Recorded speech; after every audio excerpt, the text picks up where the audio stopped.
On Youth Night, I'd like to address you all concerning a few things that I hope you'll be able to identify with, because it is about wisdom, and you might want to title it if you are making some little notes or anything like that. Not that the notes are going to be very organized, mind you, because it's what I wish they had told me. What I wish they had told me. Now, the reason I title it that and say that it's generally about wisdom is not that I've gained a whole lot of it in life. I've learned that one person's wisdom is relative to another, and they're not necessarily the same among one fellow to another. However, as you go through life, you should expect to see progress, shouldn't you? As you go through life from one time to another in life. And I had an experience today that showed me that not everybody is making that progress. He wouldn't mind me saying this, and I'm not going to give his full name anyway. Came into jail this afternoon. Met up with Spencer. Here's what happened. I go into that multi-purpose room in there, and they say, well, what pod you on? And I said, well, whatever you want to send me. Pod 2 is fine. So that's my go-to pod, because you might get a Mexican that comes in there. If they have them, they usually put them in pod 2. And sure enough, we had one. So I had an opportunity to preach to him a little bit and brush up on, some Spanish stuff. But it wasn't him that I had that recognition with. In walks this big old boy, young man. He's about 20, 21 now, and his name was Spencer. And I couldn't quite recall the name. It was right there on the tip of my tongue, but I knew him, because he walks in, and I look at him, and we both give each other that look like, hey, wait a minute. And what it was is I told him then, I said, I know you. And he said, Spencer so-and-so. And I said, yeah, I knew you from, what it was is I knew him from up in Monroe County when he was just a little boy. We're talking like 7th grade stuff, okay? And he wasn't really a little boy then. He was always a big sort of a fella. But anyway, Spencer was not in any special trouble. Most people aren't when they're around in early middle school age. And believe it or not, Spencer actually was in the chess club. He wasn't that bad of a chess player. Not the best in the world, but he wasn't that bad. And Spencer was quite a bit the country boy as well, even though he was pursuing the chess club. Figure that out. You do about the geekiest thing you can think of, and yet he was a regular old country boy. I remember Spencer mainly from the chess club, not because he played particularly good chess, although compared to any of them, if you're in the club, you usually play better chess. But anyway, I remembered him because you know what we put in this, the contribution? Spencer thought that whenever you see a church, and he said, I went to church and I saw what they was doing, man, they put all kinds of money in that. Well, he thought the preacher gets all that. And so he would come up to me at the chess club, and he learned I was a preacher, and he'd start trying to dig in my pockets. I'm not kidding. He'd walk up to me, and he'd try to reach in my pockets. He'd say, man, I know you got it in there. He said, I saw what they was passing Sunday at church. I don't know what church he went to, but I know what they was doing. Man, you're loaded. I know you got it in there. You preachers did it. And he'd try to dig in my pocket and get it out or anything. He was absolutely convinced that he was going to find him some money. Anyway, Spencer was innocent enough back then, but even then, he had kind of an attitude that I've got it all figured out, okay? I'm already wise. I got it figured out. How many people preach to you, whether it's parents or whoever, and try to tell you that you don't have it figured out and you don't know what you think you know? We all say that, don't we? Look, it's the nature of being preachy. That's just what we do. And it's necessary that we tell you that. But Spencer really did think that he had life figured out. Well, you say he was in jail, though. Yeah. You know what else he figured out? He figured out that if you rob someplace, you're going to get put in jail. He figured that out. Now, it was really rather sad. I did not know, would not have thought that Spencer would ever end up in jail and that I would be preaching to him in jail. But I could tell when I was speaking to him, he has not totally learned his lesson. Even in jail, he was still acting like it's all a game. But it wasn't a game, was it? He knew now that he was spending days where he was bored out of his skull and that he didn't have the freedom that he used to have, but it still didn't seem to hit him that his whole life had turned for the worse. Now, I went ahead and got his name down for a Bible study and such, and I hope that it takes root with him and he's able to learn some things. But he's going to have to go through a phase that phase is going to be, I am not where I want to be at this point in life. And I'm not going to get anywhere until I wise up and until I start doing something with myself. Now, when I was younger, not only did I think that was kind of a preachy kind of thing to say, but it made me uncomfortable, and I generally didn't want to hear it. And you say, yeah, but now you want to tell it to us all over again with some awful story about how a young person didn't make it. Well, he's still got plenty of time, doesn't he? Yeah, he robbed a place, but he said he gave them all the money back and stuff, and that the only thing he's doing is his time now. He shouldn't be in there too awful long. You know, local person that had a hard time, they should let him out, so he's still very much a young man when they let him out. He's going to get another shot at stuff if everything works out good. If you think that everybody is being preachy to you, then what I never had explained to me was for somebody to say to me that the reason why we're being preachy to you is because we have not yet gained wisdom either. And you see a lot of adults, and they make the very same mistakes that anybody that's younger makes, right? They don't change. Just because you get older doesn't mean you quit making mistakes. The reason we're preachy to you is exactly because we still make the mistakes, and we're like, man, I wish they would just make less mistakes than me. And it's because we love you that much that we say things that we do, because we know what it is like to mess up, and we suffer from messing up all the time. And we're trying to make you happier, not so that we can try to say, now you do this and you do that. It doesn't have anything to do with authority. It doesn't have anything to do with anything other than we don't want you to mess up like we did. That's all it has to do with it. I thought that it was more from the standpoint of they want to get me told, and they want to, tell me this, and they're going to tell me to do that. It has nothing to do with authority. It has to do with saying, man, I really wasted a lot of time. And I wish they wouldn't do that. They'd be ahead of the game if they didn't waste all that time. Spencer could have been way ahead of the game. Why, he's got a big, healthy body. He could be out here working on his family farm and everything, and he'd be making a good living, wouldn't he? Be doing well. But now he's going to have to spend, I don't know, a couple of years, 3 years, whatever, how much, according to the amount it was. I don't know exactly how much he stole. But according to the amount he stole and the type of felony that it is, then he's liable to have to spend, 2 or 3 years or so in prison. That's 2 or 3 years of his life. And he doesn't seem to get that time is just wasting away in his life. Well, we say to people like that, you've got to wise up. You might wonder what the Bible readings that we were given earlier have to do with wising up, and what I'm getting at when I talk about young people and what happens to them in life on that. Well, the example of Jehu, the one in 2 Kings 9, let's talk about him for just a moment. Jehu was not just a young whippersnapper anymore. He was ready to take on the responsibilities of being a king. He's a grown man. But even though he's a grown man now, he's up in Israel. And all the kings of Israel, brethren, were any of them good? The northern kingdom, any of them? No, none of them were good. You mark it down. Anytime it says after the kingdom split, you had Judah in the south and Israel in the north, none of the kings of Israel, not a one, they're all bad. Jehu is going to be a king in Israel.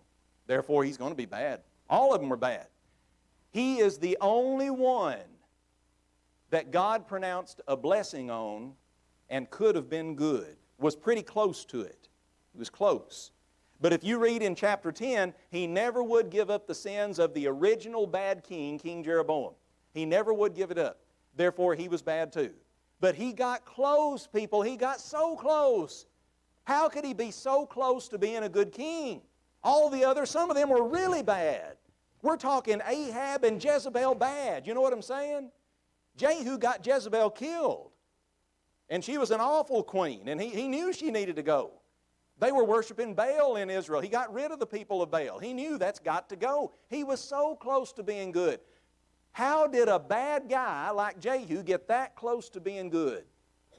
It's in the reading we just had. The first two readings, the one from 2 Kings and the one from Ecclesiastes, describe somebody that is that close to being successful.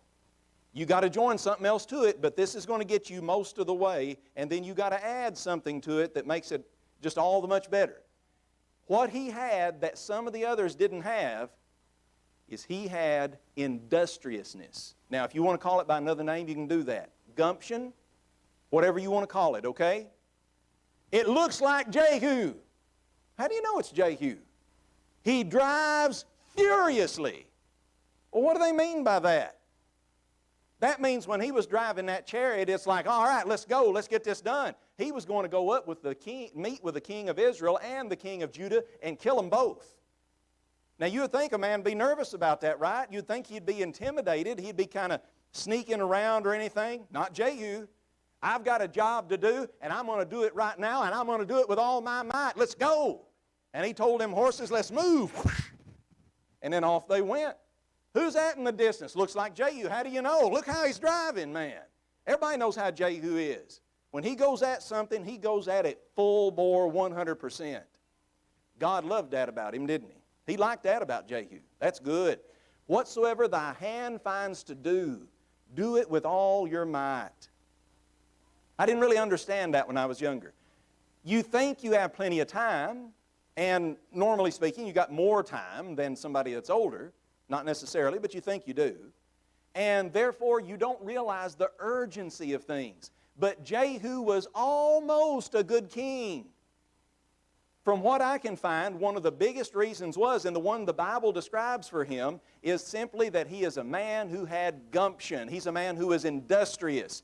I want to get something done. Now, what kept him from being a good king then? He had to add one other thing to it. It doesn't take a whole lot of salt to season something and make it taste good, does it? He didn't have the salt of the earth in him.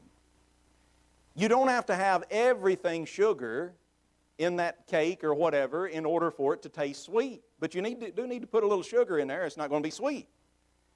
You have to add what makes it good. The spice, the sugar, the good stuff. Jehu had industriousness, but he didn't have a zeal to be good to put on top of it. I don't know why, but so many people when I was younger, as I remember them talking to me, they would say, you need to do this, that, or the other, but they never really explained to me or sat me down and told me that you can be successful at a lot of things in life as long as you will apply yourself, that is, work hard at anything you do, and on top of that, you have to add one other thing. You have to mean it, that I want to do good when I do this. You have to desire the good. Otherwise, it's just not going to amount to anything. Jehu was almost a good king. He had the industry. Man, he's got the power to do it. What a mighty man he was, the Bible describes. But he didn't want to do it for good, for goodness sake. He wanted to do it so that, he could get something done. It was for him. Your life isn't about you. It's about something you can do for somebody else. And that brings me into my next point. If you look on the next scripture we have over here, this one is in the book of Matthew, and in chapter 25, we had this read over in sections, and that's the way we'll take it here as well. So in Matthew 25, beginning at verses 24 and 25, he that received 1 talent and said, Lord, I knew you were a hard man, reaping where you have not sown and gathering where you have not strawed. I was afraid, and I went and hid my talent in the earth. Lo, here you have what is yours. The Lord answered him and said, you wicked and slothful servant. I just got 1 talent. That's all I got. I have sat in I don't know how many high school graduations and listened to keynote speakers and valedictorians and salutatorians and guest speakers and representatives and people like that, principals, vice principals, board members of the local school boards, and the list goes on, because everybody in the world invites you as a preacher, especially, over to their graduations. And so high school graduations, college graduations, even middle school graduations, grammar school graduations. Here's what they do, and it bugs me to no end. They always, it seems, want to talk to the children, and they don't seem to understand the children are the one listening to this, and they're not receiving it in the way you might mean it. They talk to the children about how, let nobody tell you not to reach for the stars and go for your dream. Always, try to make the biggest impact you possibly can. In one form or another, they tell them that. And try to make sure that the thing that you are really in love with becomes, your passion in life becomes what you're able to do if at all possible. Here's the problem. When I was a younger person and I hear a message like that, that means that whatever I like is important for me to do. That's what I interpret that as being. Whatever I like, Tim, that's what Tim needs to be doing. That's not necessarily what those guys mean, but that's how it's interpreted. And that's how it comes across quite a bit, even to older ears when we hear it. That is not what I wish somebody had told me. What I wanted to hear as I graduated, whether it be from the younger grades or high school or college, is for somebody to stand up and tell me, you will be proud of whatever you do if you get up every single morning and you dread the idea of doing what you do, and you hate the idea of the drive to get there. And when you get there, you know that you will be bored to tears until you leave from that place. If you are doing it for a good purpose, if it is honest and good to do, it's worthwhile. Just do it. Do it. Because you're not working for you. You might be somebody that has family. You're working to provide and you're working to help them. You might be somebody who is contributing to a cause and you're taking a portion of that and giving it back to the Lord and His work. You're not doing something for you. It's for them. Did God care what the one-talent man's talent was? No. It didn't matter what it was. Did He care that he had one talent? No. It didn't matter whether he had 5 or 2 or 1. He's not being unfair to him because he gave him 1 and the other guy had 5. That's not the point. The point is that he needs to use it. Jehu at least understood, I've got to use what God gave me to be. I'm a mighty man. I've got to use that. Let's go. Let's get it done. And the satisfaction does not come in saying, oh, I enjoy this. I like this. I need to be doing this because I just love this. The fulfillment comes in saying, I have done what is good. Something that is allowing me to accomplish in life what needs to be done. It is honest and good work for me to do this. You could say the same thing as applied to a housewife, to the President of the United States, or to anybody else and anybody in between. It doesn't matter where you live on this earth. God says, whatever you can do, if it's good and honest work, just do it. And I'm not saying that you can't change from one job to another, but it's what you're accomplishing by that matters, not that you're having fun every second of the day when you do it.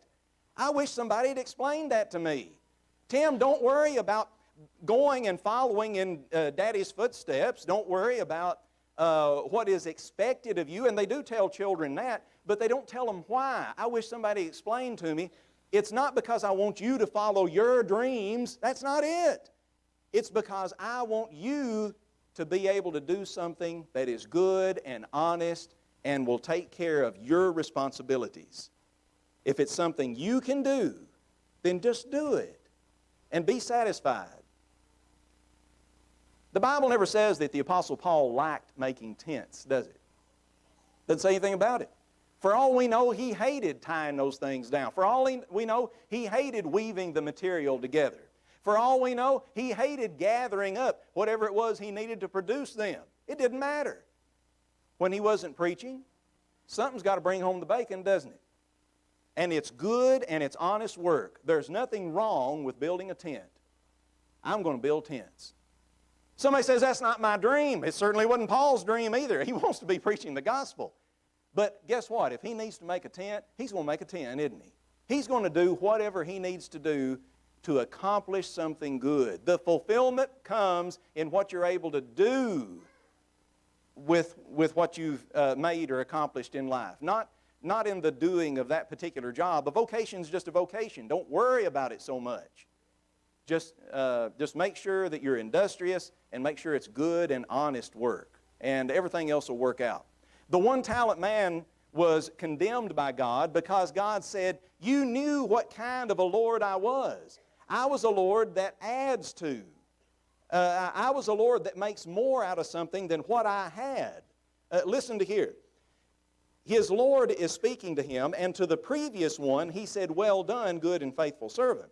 But the Lord says to this one in verse 26, wicked and slothful servant. You knew I reaped where I didn't sow. You knew where I gathered where I had not strawed. You knew what kind of Lord I was. So why not just go out there and add to your life? Don't be just a taker, be a giver. And accomplish something with what you're doing. And don't worry so much about whether you like it or don't like it. Just get the job done. What I wish they had told me. I would have avoided some embarrassing and some tense situations in life. If I had realized that if I am going about my business and just trying to use whatever talent I have, that if other people don't like that, that's their problem. That is their problem. I had a buddy in high school. He was concerned about how other people were looking at him. You ever seen those guys and they get in fights or something? Back then, you could get in a fight with a guy. There wasn't too many repercussions of it. But nowadays, they act like it's you got to arrest them and put them in the clink or whatever. But, back then, you might have two of the more ignorant types get in a fight just to see which one was the big dog in school, I'd see them later on in class. One of them's got a tissue up his nose, because he's bleeding and trying to listen to science class at the same time. It was no big deal. But anyway, nowadays they act like, no, you can't establish a pecking order. You can't touch that person or whatever. But anyway, one of the issues that you have as a younger person is that you get into an argument with somebody else because you say, well, what are you looking at me like that for? And I never got into any conflict with another fellow along that line because guess what? I don't care whether you're looking at me or not, okay? And it doesn't really matter to me that you have a high opinion of me or not. I don't really care. I don't care about that. It bothers me. Here's the reason why. Suicide rate among young people is sky high, right below accidents. And I'm not kidding you, it's the second leading cause of death from what I'm able to see now among young people. Why do they do that? They seem to value whatever their status is in the eyes of other people. You can't evaluate yourself that way. It won't work. When I first started to go out into the workplace and started getting positions and everything, it didn't matter whether it was something other people look up to or not. And it didn't matter whether those that I worked with thought that I was being, I'm trying to say this in the right way, a person who was trying to, I'm trying to think of something that's decent to call that because my generation used to call it inappropriate stuff. You're trying to get in good with the boss, just to pal around with him to get ahead. That kind of thing. I wasn't trying to do that. I wasn't trying to pal around with the boss just to get ahead. I was just wanting to do what I was supposed to do. You know what I'm saying? That's all I wanted. You tell me to do it, I just want to do it. Leave me alone and let me do my job. That's all I want.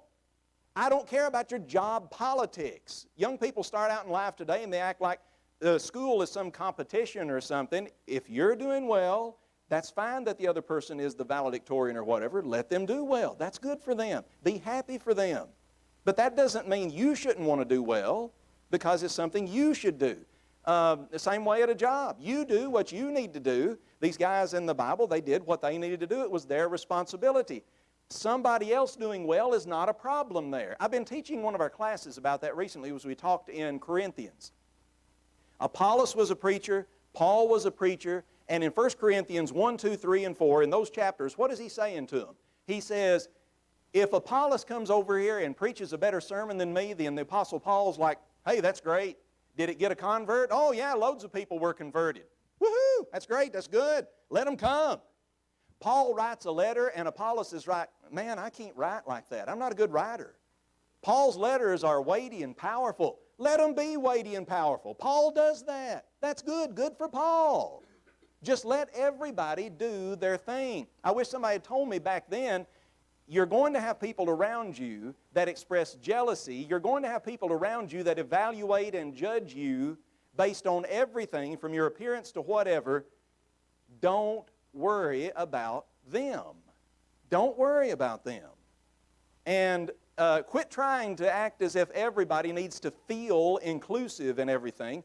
You don't worry about it if you don't have that particular need in your life.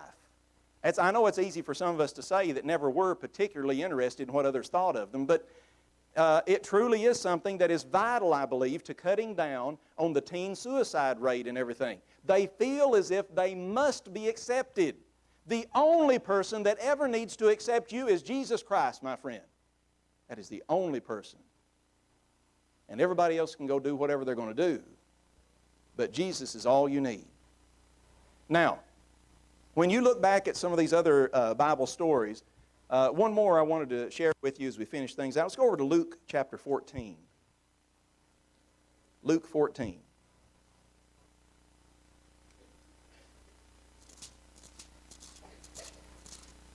We're going to pick up at verse 25.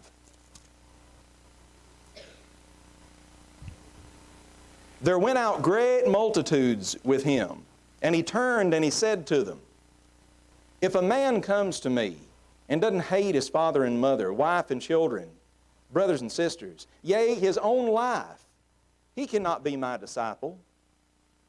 Now y'all calm down. He explains what he means by that. Whosoever does not bear his cross and come after me cannot be my disciple. Which of you, intending to build a tower, does not sit down first and count the cost, whether he have sufficient with which to finish it? Lest haply after he has laid the foundation, he's not able to finish it. And everybody that looks begins to mock him, saying, this man began to build, but he's not able to finish. I wish I had been told that whatever it is that you are doing in life, and I don't know why they didn't stress this, but I've read studies on it later on, and it's so true. It's so very true. If you will stick within the first few years with whatever you decide to be in life, okay? So, fellas, let's say that you are working in the widget factory, okay? And you learn to do the best you can, whether you like widgets or not, is beyond the point. It doesn't matter. You're working in the widget factory, and you make widgets for company ABC. As long as that company's doing all right, and you can make those widgets, and you're learning the best you can to maybe, diversify, step up in your job, just do whatever it takes. They've done studies to show if you will stick with your profession, what you're doing, you will be way ahead of the game. I don't care what level of education you've got. I don't care what it is that you are doing in life. If you stuck with it from early on in life, these are the people that, now we don't want to do it for retirement, but they do these studies to show that, that are able to retire early, they're more successful and everything because they stuck with something. They didn't jump from everything, one thing to the next. They found something they could do and they stuck with it. And that applies to other people too. If you identify yourself, ladies, you identify yourself as the motherly kind, you're the marrying kind, and you do love children. If you will focus and understand with each successive child, learn things with the parenting concepts and the teaching and instruction with each one, you will find that you improve over the years with each one. And it gets to where it's easier and easier. You ever wondered how it is that grandma could juggle a dozen children? How did she do that? I don't understand how she did it. Somebody says, well, those were different times.